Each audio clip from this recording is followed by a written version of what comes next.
Allow me, viewers, to invite to the platform Martin Cumberland, one of our very experienced and dedicated foster carers, who's come to share his expertise and his knowledge, his skills and experiences in the world of fostering.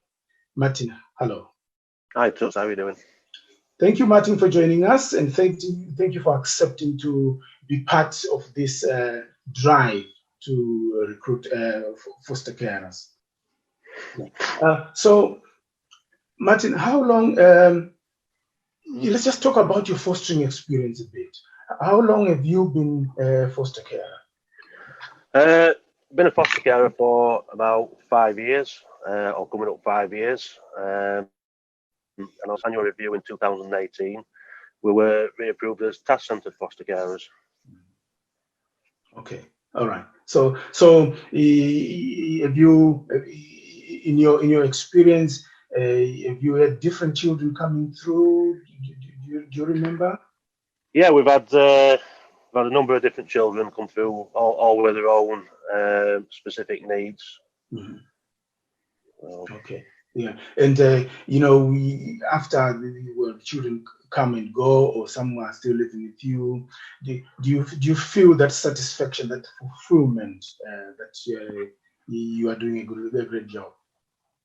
Yeah, we're still in touch with his very first placement. She lives 200 miles away, but she comes up, visits us. She's got a child now that refers to us as grandparents. So yeah, it's brilliant. I think it's quite rewarding. It is. Thank you very much. So, why? What did you do before? I know you work with your partner Laura, and what did you do before becoming foster carers? And what motivated you to become foster carers? Well, I'm up until recently were a soldier. Spent most of my adult life in forces. Laura is a qualified nursery practitioner, so we've always had some experience with working with children either in a voluntary or paid capacity.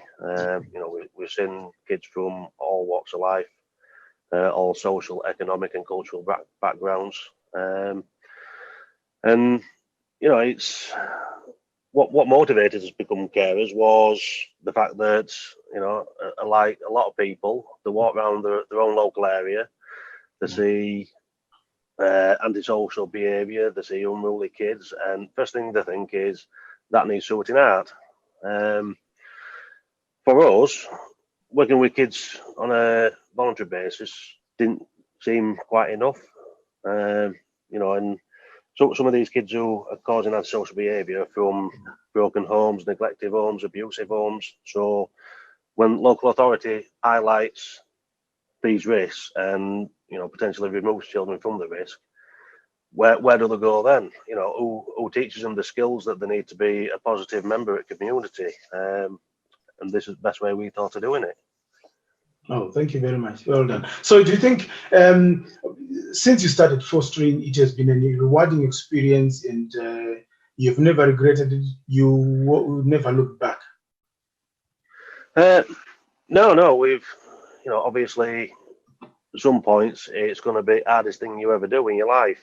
Some of these kids do present with maths, but would I change anything? No, I wouldn't. It's you're helping that child reach their fulfillment.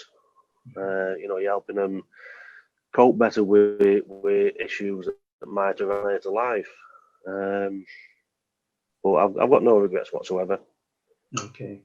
Oh, thank you. Yeah, I guess it's quite rewarding and fulfilling to see a child who comes to you with lots of needs, with lots of perhaps requirements for support, but then you work with the child and you see the fruits of your good work, the child going on to become somebody else, a loyal and law-abiding citizen.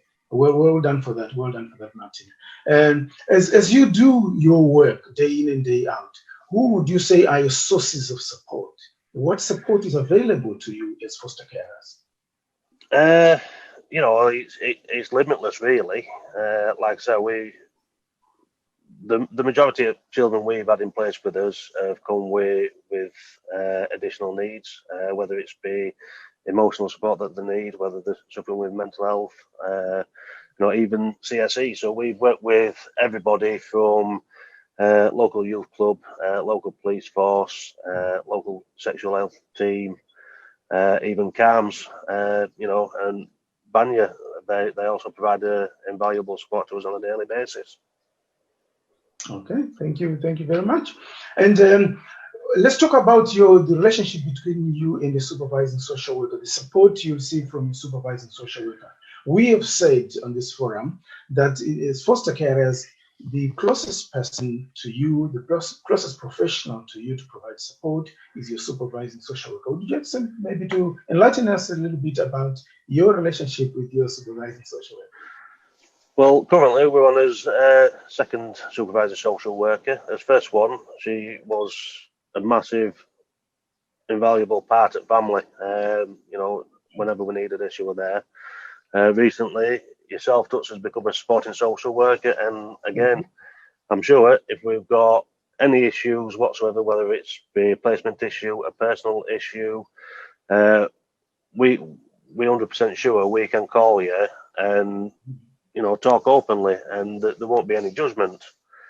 All the time we've been fostering, we've felt that our knowledge as experience and expertise is always valued. And you've got the utmost faith in our abilities. All right. Thank you. I mean, I think it's reassuring to all our viewers out there that there's always someone close to you who is there to provide support as and when it is needed. So some things happen at times out of office hours, at night, at 2 o'clock in the morning. Some things may happen maybe at weekends when all office doors are closed. Some things might happen on bank holidays, even Christmas Day. How do you manage? How do you handle these things? Well, Banya provides support 24/7. Even on a night, there's the out of hours team, and over years we have used them sometimes on a regular basis. You ring up, you first thing you do is tell them who you are, and as soon as you say your first name, that's it. They recognise you. They know top to bottom your abilities. They know what the children are like who are placed with you. Once you've got over the initial information that you need to give them with regards to whatever's going on, it's not just end of phone call. They'll stay on with you for 10 minutes, 20 minutes, an hour if needs be, to give you the support that they may feel you need or that you feel you need. Oh, okay. Oh, thank you very much. I mean, it's quite it gives us confidence, to know that there's always someone out there to help you, even during out of office hours. So the Banya out of hours team is always there, available at the other end of the phone to provide practical support. Yep. Yeah. Okay. We also work alongside other professionals and other agencies. Can you perhaps lead us into that and your experience in terms of working alongside other agencies?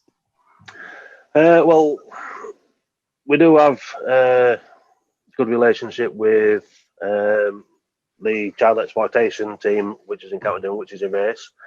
We do have a good working relationship with those. We know the community police officer.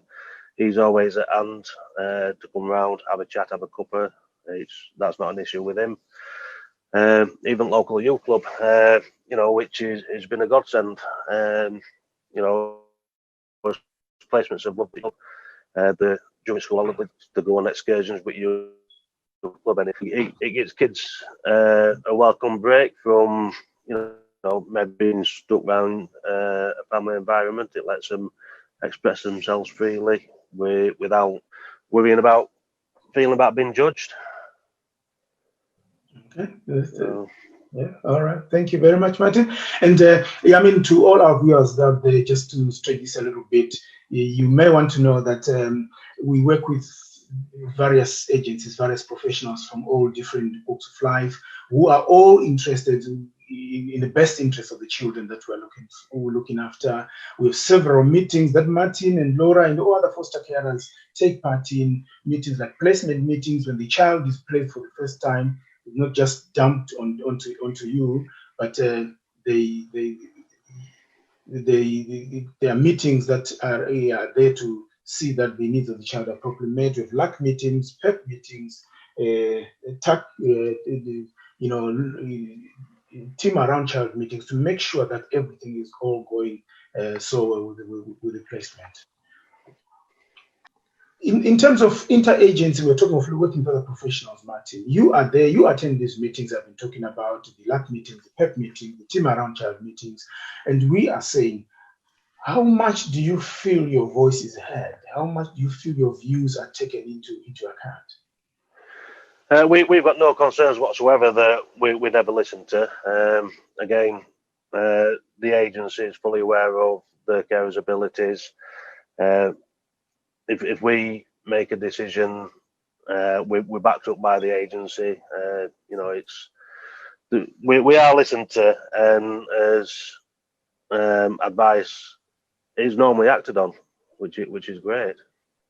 Okay, all right. Thank you very much, Martin. Mapa, we can entertain one or two questions. Okay, wonderful. So this first question is for Martin, and Theo writes, I know there are some times when things are difficult, but what aspects of fostering would you say make you love what you do? It's when you make a connection with a child. You know, currently we have twins with us. We were supposed to be for a few days. That was over 18 months ago. They went from not wanting to be here, and now they don't want to leave. And you know, it's things like that that really bring them in as part of a family. That's wonderful. And then we have another question that says, we know there is a whole team that surrounds a child. So there's a child, then there's a foster carer, and surrounding both, there is an entire team of people that support the child. How do you feel that Banya supports the entire team rather than just you or just the child? Again, it's never been an issue. We've never once felt that, you know, services are lacking in any aspect. If there's an issue, either ourselves or Banya spots it and it's acted upon immediately, that normally resolves the issue. And again, we just left feeling adequately supported. And we've got no issues. Yeah, just to add on to that, Mapa, as an agency, we work alongside other professionals, other agencies. We work side birth families for the children. And like Martin has said, if there's anything that needs flagging up, we flag up, we share information, work very closely in meeting the needs of the children. And Martin, have you ever had a child who had either physical or mental health issues, including depression? Funnily enough, pretty much every placement we are task centred. As first placement, she suffered greatly with mental health issues. So from day one, we've had constant contact with mental health services, doctors, you know, and any professionals that's required. So do you receive specific training at Banya to help them, or is the help mostly from the psychologists that surround the team? No, we receive quite a lot of training from Banya. You know, we do monthly training in Leeds, which is a group thing, which we touch on certain aspects. And if we feel that some extra training is needed, we listen to when it's provided. We also do online courses for ourselves, which is offered through Banya. So if we feel we need any extra support or extra knowledge, we get in touch with Banya and request a course, and it's sorted straight away. And also, just to add on to that, Mapa, for every child, we do a needs assessment, and as soon as the needs are picked up, relevant, specialist support agencies are brought into play to support those needs.